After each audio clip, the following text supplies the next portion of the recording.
Барлықтарыңызға сәлем, сіздермен бірге әдеттегідей қысқа нұсқа каналы. Видео басталмай тұрып каналға тіркеліп, лайк басып, қоңыраушаны қосып қоюды ұмытпаңыз. Ал біз бастаймыз. Бүгін мен сіздерге 2010 жылы жарық көрген «Пираньи 3D» фильмі туралы айтып беретін боламын. Мой член отгрызли! Член отгрызли! Фильмнің басында жергілікті Виктория көлінің балық аулаушысы көлдің оқшауланған жағында балық аулап жүреді. Бір сәтте оның қармағына балық түседі. Ол қармақты ұстауға тырыса бергенде қолындағы бөтелке пибасы судың ішіне түсіп кетеді. Сол кезде бір сәттік жер сілкінісі болады. Әлгі түскен бөтелке пибаның кесірінен көлдің ортасы жарылып, ғасырлар бойы жоқ болып кеткен пираньилер су бетіне шыға бастайды. Көлдің бетінде басталған толқыннан шалдың қайығы көлге құлап кетеді, ал шал пираньилерге жем болады. Пираньилер алғаш рет адам етінің дәмін көреді. Қазір каникул уақыты еді, ал бұл қала өзінің көлмен барлық жерге танымал еді. Бүкіл студенттердің барлығы осы көлге демалуға келетін. Джейк Форестер өзінің скутерімен қарындасы Лораны алып кетуге келе жатады. Жолда ол өзінің анасы және осы қаланың шерифі Джули Форестерді көріп қалады. Джулидің жұмысы өте көп еді. Бізге сол сәтте Джулидің бір ішіп алған жасөспірім баланы қалай тұтқындап жатқанын көрсетеді. Мұны көрген Джейктің көңіл күйі түсіп кетеді, себебі ол да басқалар сияқты каникулын көңілді өткізгісі келетін еді. Осы сәтте Джейктің назарын Келли деген қыз аударады. Олардың арасында сезім бар екені анық көрініп тұратын еді, бірақ олар бір-біріне оны білдірмейді. Олар біраз уақыт әңгімелесіп тұрады. Біраздан кейін олардың қасына Келлидің досы Тодд келеді. Тодд Келлиді бүгін кешке болатын вечеринкаға алып кетуге келген еді.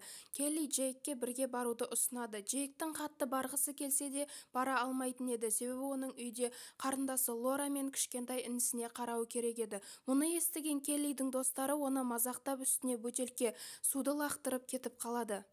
Джейктің көңіл күйі түсіп кетеді. Джейк Лораны алып кетуге келеді. Келсе, Лора осы қаланың атақты актрисасы Дани деген қызбен сөйлесіп отыр екен. Джейкке ол қыз өте сыпайы көрінеді. Олар әңгімелесіп тұрған сәтте Данидің режиссері Дерек келіп қалады. Дерек Джейктің осы қаланың тұрақты тұрғыны екенін біліп, съемка барысында оларға жол көрсетуді ұсынады. Сол күні кешкісін Джейк өз бөлмесінде отырады. Бір сәтте бөлмеге оның анасы кіріп келеді. Анасы оған ертең жұмысы көп екенін, ал оған қарындасы мен інісіне қарап қалуы керек екенін ескертеді. Сол күні түнде Джулиге көмекшісі Феллен хабарласып, оны көлдің жағасына шақырады. Олар бірге балықшының өлімі неден болғанын анықтауға тырысып жатады. Джули жергілікті зерттеушілерден көлдің астында белгісіз бір жағдай болғандығы туралы естігенін айтады. Олар балықшының қайығын табады. Джули қайықты өзіне қарай тарта бергенде абайсызда суға құлап кетеді. Сол сәтте судан шыққан балықшының денесі Джулиді қорқытып жібереді. Мұны көрген Джули көлді уақытша жабу керек деп айтады, бірақ көмекшісі оған мұның мүмкін емес екенін, егер олай жасайтын болса, қаланың үлкен шығынға бататынын айтады. Себебі ертеңіне қалада 2000 адамға арналған үлкен вечеринка ұйымдастырылып жатқан еді. Ертеңіне таңда жоғарыдан көлге қарай сальто жасап секірген бала пираньилерге жем болады. Ал бұл уақытта Джейк, Дерек және оның командасымен бірге кету үшін қарындасы мен інісіне ақша беріп, олардың тыныш үйде отыруларын айтады. Джули және оның командасы көлде не болып жатқанын анықтау үшін жолға аттанып бара жатады. Джейк вечеринка болатын жерге келеді. Келсе, ол жерде барлығы көңіл көтеріп билеп жүр екен. Ол Деректің яхтасын көріп оған қарай бара жатқанда абайсызда Келлимен соқтығысып қалады. Дерек оларды көріп қастарына келеді. Дерекке Келли бірден ұнайды және ол Келлиге олармен бірге жүруді ұсынады. Бірақ Джейкке бұл аса қатты ұнай қоймайды, себебі Джейк Деректің Келлиді өзінің киноларына түсіру үшін шақыруынан қорқатын еді. Ал Келлиге бұл ұсыныс ұнайды және олар бірге яхтаға көтеріліп кетеді. Ал бұл уақытта Зейн мен Лора ағаларына берген уәделерін ұмытып, қайыққа мініп балық аулау үшін көлге шығады. Келли мен Дерек көңіл көтеріп отырады, ал Джейкке бұл қатты ұнамайды. Ол алыстан оларды бақылап тұрады. Бір сәтте Джейктің қасына Дани келіп, оның қызғанып тұрғанын айтады. Сол кезде Джейк Келлидің оның қызы емес екенін және оған бәрібір екенін айтады. Қыздар суға түсіп шомылып көңіл көтеріп жүреді. Ал мұны Дерек және оның операторы түсіріп отырады. Оларды көріп, Джейктің аузы ашылып қарап тұрады. Бір сәтте Джейкке анасы хабарласады. Джули үй телефонына ешкім жауап бермеген соң олардың қал жағдайын білу үшін хабарласқанын айтады. Ал Джейк болса анасына өтірік сөйлеп, даладағы қатты дыбыстардан қоңыраудың даусын естімей қалғанын айтады. Джули оларға көлге шықпауларын ескертеді. Бұл уақытта Зейн және Лора көлдің жағасына келген болатын, бірақ олар өздерінің қайықтарын байлауды ұмытып кетіп, қайық жүзіп кетеді. Енді олар көмек шақыруға тырысып жатады, бірақ оларды ешкім байқамайды. Лора өзінің аяқ киімін шешіп суға түседі, бірақ оның аяғына әйнек кіріп кетеді. Қанның иісін сезген жақын маңдағы пиранилер ол жаққа қарай бет алады, бірақ Лора уақытында судан шығып үлгереді. Болмаса ол жыртқыш пиранилерге жем болатын еді. Джули және оның командасы жер сілкінісі болған жерге келеді. Олар жер сілкінісі барысында жер жарылып, көл асты әлемі пайда болғанын анықтайды.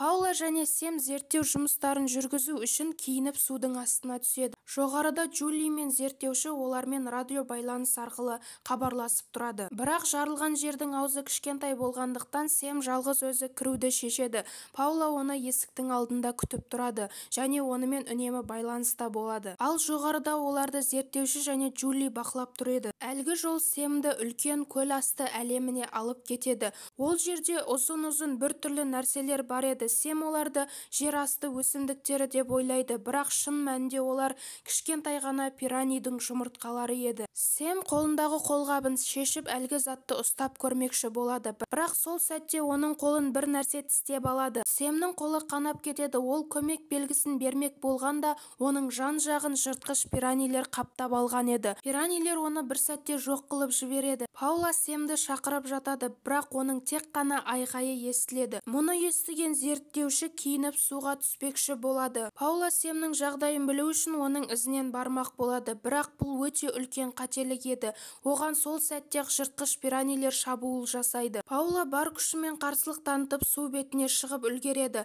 Зерттеуші оны тартып алады, бірақ оның жартылай денесі ғана қалған еді. Денемен бірге кеменің ішіне тірі бір пирани кіреді. Джули және зерттеуші әлгі пираниді сол маңдағы теңіз биологы Карл Гудманға алып келеді. Карл және оның әйелінің балықтарға арналған зоомагазині бар еді. Карл пиранидың бұл түрінің Пегацентрус натерера деп аталатынын айтады. Ол бұл пирани түрлерінің 2 миллион жыл бойы жер астында азықсыз өмір сүруге мәжбүр қалғандығын және де олардың аң аулау тәсілінің бірі келіп тістеп мыңдаған басқа пиранилерді шақыруы арқылы жүзеге асыратынын айтады. Бұл уақытта яхтада Дериктің камерасымен жан-жақты түсіріп тұрған Джейк көмек шақырып тұрған қарындасы мен інісін байқап қалады. Джейк Дериктен қарындасы мен інісін құтқарып алуын сұрайды. Дерик келіспейді, себебі ол съемканы тоқтатқысы келмейді. Бірақ ол Джейктің анасының шериф екенін білгенде жағдай өзгереді. Олар бірге балаларды құтқаруға жол тартады. Бұл уақытта көлдің жағасындағы вечеринка қызу жүріп жатады. Джули және оның командасы барлық адамдарға ескертіп, тез арада көлден кетулерін, бұл жер өте қауіпті екенін айтып жатады. Бірақ оларды ешкім тыңдамайды. Адамдар көлге секіріп көңіл көтеруді әрі қарай жалғастыра береді. Джейк және Дериктің командасы көлдің жағасына жетіп келеді. Джейк өзінің қарындасы мен інісіне ұрсып оларды бірге алып кетеді. Ал Дерик вечеринкаға кешігіп қаламыз, тез-тез жолға аттанайық деп барлығын асықтырады. Яхтаның ішінде Лора және інісі төмен жақта жүзіп жүрген балықтарды тамашалап тұрады. Бірақ бұл балықтардың жыртқыш екені олардың миына кіріп те шықпайтын еді. Сол сәтте Дериктің яхтасы тоқтап қалады, себебі оның моторына белгісіз бір өсімдік оралып қалған еді. Дерик мұның барлығына Джейкті кінәлайды және рөлді өз қолына алады. Ал бұл уақытта пиранилер вечеринка болып жатқан жерге жетіп келген еді. Алғашқы құрбаннан кейін барлық адамдарда паника басталады. Әркім өз жанын құтқару үшін жан-жаққа қашып жатады. Джули және оның командасы барынша көп адамды құтқару үшін оларға көмектесіп жатады. Адамдардың көбісі биік және қауіпсіз жерге шығу үшін тырысып жатады. Олардың барлығы көлдің ортасында тұрған сахнаға қарай жүзе бастайды. Бірақ адамдардың көптігінен салмақтың ауырлығынан сахна суға қарай батып кетеді. Джули өзінің электрошокерін суға лақтырады. Ол бірнеше пиранилерді жарып жібереді. Кештің бір жүргізушісі қайыққа мінуге тырысып жатады, бірақ қарама-қарсы жақтан келе жатқан қайық оны соғып кетіп, басын езіп тастайды. Ал бұл уақытта ашулы Дерик рөлді өз қолына алып, яхтаны қатты жүргізіп келе жатады. Бір сәтте яхтаның асты бір тасқа тиіп, әлгі әйнек жарылып алып кетеді. Балалар және Келли болған жерді су баса бастайды. Балалар сыртқа шығып үлгереді, бірақ Келли бөлмеде қалып кетеді. Дерек және командасындағы 2 адам суға құлап кетеді. Әлгі 2 адам пиранилерге бірден жем болады. Деректі Денни шығарып үлгереді, бірақ оның жарты денесін пиранилер жеп қойған еді. Келли әлі де әлгі бөлмеде. Ол жерге де жыртқыш пиранилер келіп үлгерген еді. Джейк онымен яхтаның төбесіндегі терезе арқылы байланыста болады. Ал бұл уақытта вечеринкадағы адамдар өздерін құтқару үшін әлі де тырысып жатқан еді. Джули және оның командасы адамдарға барынша көмектесуге тырысып жатыр, бірақ олардың қолынан көп ештеңе келе қоймайды. Көптеген адамдар өте үлкен жарақаттар алады. Пейлен адамдарды құтқару үшін қолынан келгенін барлығын жасайды. Ол тіпті қолындағы мылтығын алып, пиранилерді біреу-біреу атып бастайды. Бірақ ол қанша тырысқанымен бәрібір де пиранилерге жем болады. Осы сәтте Джулиге Джейк хабарласады. Джейк оған үйде емес, көлдің ортасында екендігін мойындайды. Мұны естіген Джули өте қатты қорқып кетеді, және ол жақын маңдағы қайыққа мініп балаларға қарай аттанып бара жатады. Зерттеуші де онымен бірге кетеді. Джули мен зерттеуші белгіленген жерге келеді, бірақ яхтаның тастардың ортасына тұрып қалғанының кесірінен олар жақын бара алмайды. Сондықтан Джули бір жіпті яхтаға қарай лақтырып, Джейкке оны бір жерге байлауын ұсынады. Джейк оны байлайды. Жіптің көмегімен Джули балаларына жетеді. Бірақ Джейк Джулиге Келлидің бір бөлмеде қамалып қалғандығы туралы айтады. Джули барлығына жіп арқылы қайыққа өтулерін айтады, бірақ Джейк келіспейді. Ол Келлиді құтқармай ешқайда кетпеймін, себебі оның бұл жерге келуіне мен кінәлімін дейді. Джули амалсыздан келіседі. Ол Денни және балаларды алып жіп арқылы қайыққа өте бастайды. Бірақ жіп 4 адамның салмағын көтере алмайды. Ал судың ішіндегі пиранилер оларға қарай атылып жатқан еді. Ақыр соңында пиранилер Дженнидің шашына жабысып, оны өздерінің жемтігіне айналдырады. Зейн мен Лора қайыққа аман-есен жетеді. Бірақ сол сәтте жіп байланып тұрған темір үзіліп кетеді және Джули суға бата бастайды. Бақытқа орай әлгі темір басқа бір темірге ілініп қалады. Сол сәтте зерттеуші газды қатты басып, Джулиді судан шығарып алады. Ал бөлмеде пиранилер Келлиге шабуыл жасап жатқан еді. Келли қолындағы табамен оларға қарсы тұруға тырысып жатады. Джейк беліне әлгі жіпті байлайды және пиранилердің назарын аудару үшін Деректің денесін суға лақтырып жібереді. Сол сәтті пайдаланып Джейк Келлидің жанына келеді. Келлидің қолына жарылғыш заттарды береді және өзі сол жерде тұрған газ баллондардың газын шығара бастайды. Ол рация арқылы Джулимен байланысады және белгі бергеннен кейін 10 секундтан кейін газды қатты басып бізді сүйреп алыңдар дейді.